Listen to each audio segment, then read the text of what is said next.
Not the same here. Beautiful evening. A bit of a breeze definitely down the back straight, but obviously that means it's with them in the home straight.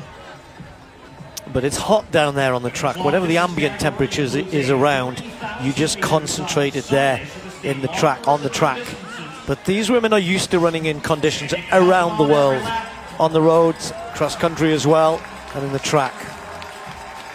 So just to talk about this, Eisa, I've watched her. You start to follow someone's career, don't you, when you see somebody with just all of the tools that you think you're going to need to dominate. It's okay running fast times, and sometimes these days, because of the shoe technology that we've seen over the last few years, you can't always compare to, I don't know, what Tirnes Dibaba did, or Meseret Defar, or you don't go back that far. But Medina, Eisa she's got pace, she can kick.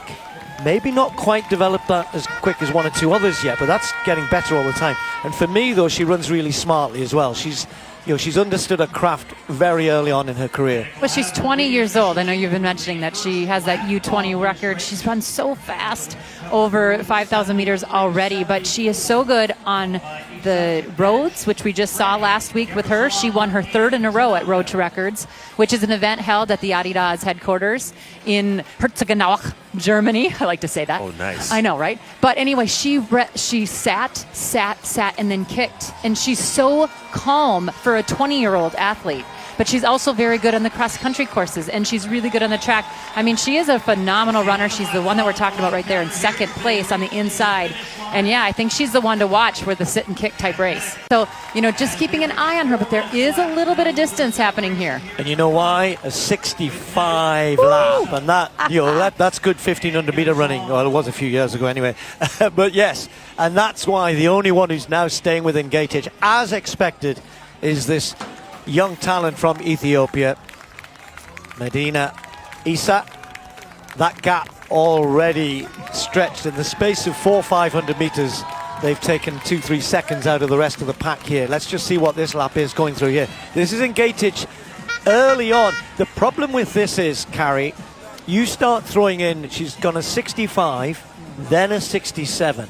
You start slowing down. If you throw in a 65, for me, you've got to be able to do a couple of laps like that to really break somebody. She's either going to slow at the front, or if she can keep this going, surely Eisa's going to find this tough. But she knows it's very easy when you're following, isn't it, Carrie? There's no kind of, what am I going to do here?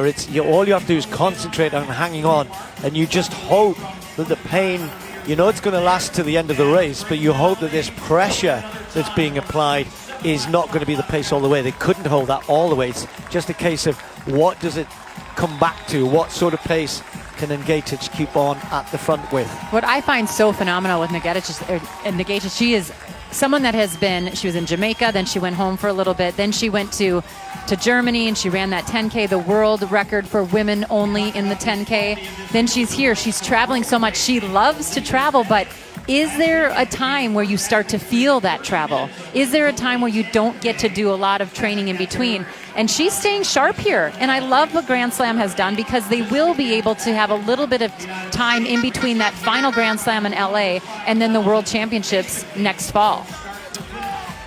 That second kilometer was 2:48. I mean, if they ran that pace the whole way, that's 14 minutes. That's the world record. Let's go. Well, let's but go. That's my point. But she's slowing down.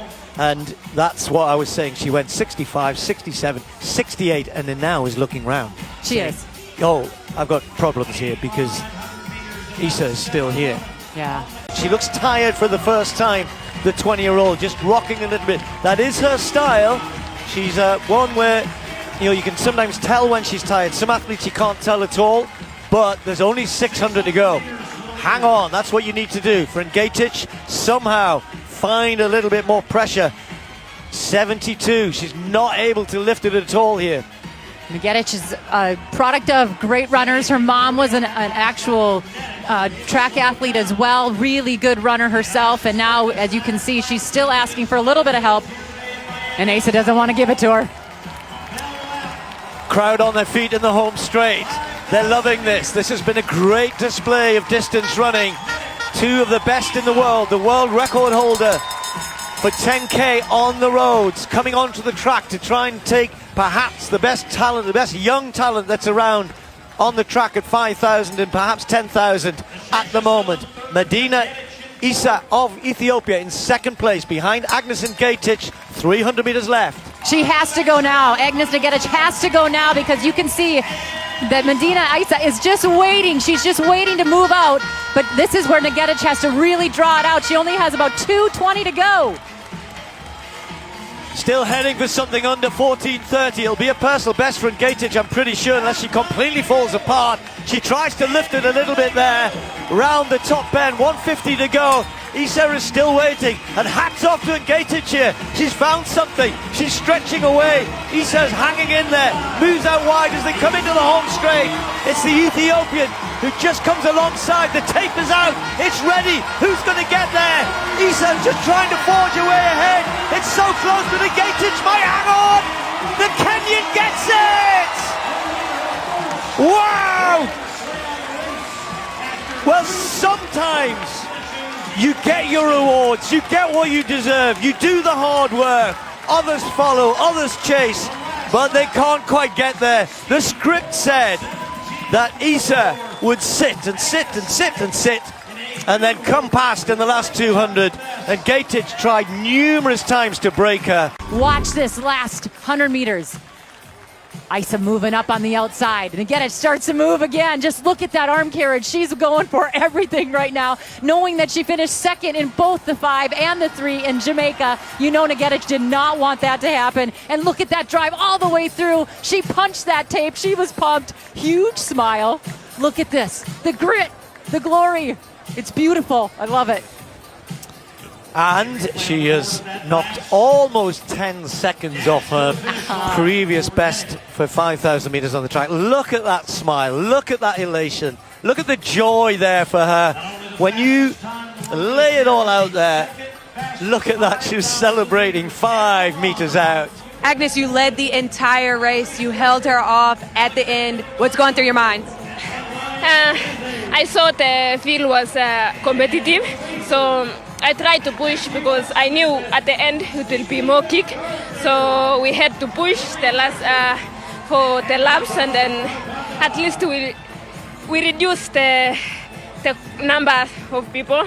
But it was not easy because Eisa is a track athlete, and I tried to kick, and I was like, let me try today to kick, and then we will see at a line.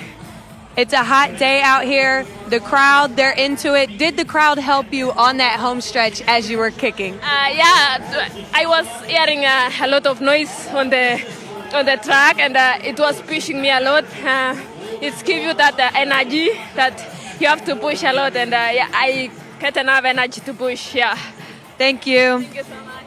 Second fastest 5,000 meter race on U.S. soil, besides what happened in Eugene, Oregon. So pretty cool. 12 points to Ngetich, 3,000 meters to come on Sunday. Eisa with age, she'll want to come back and reverse that.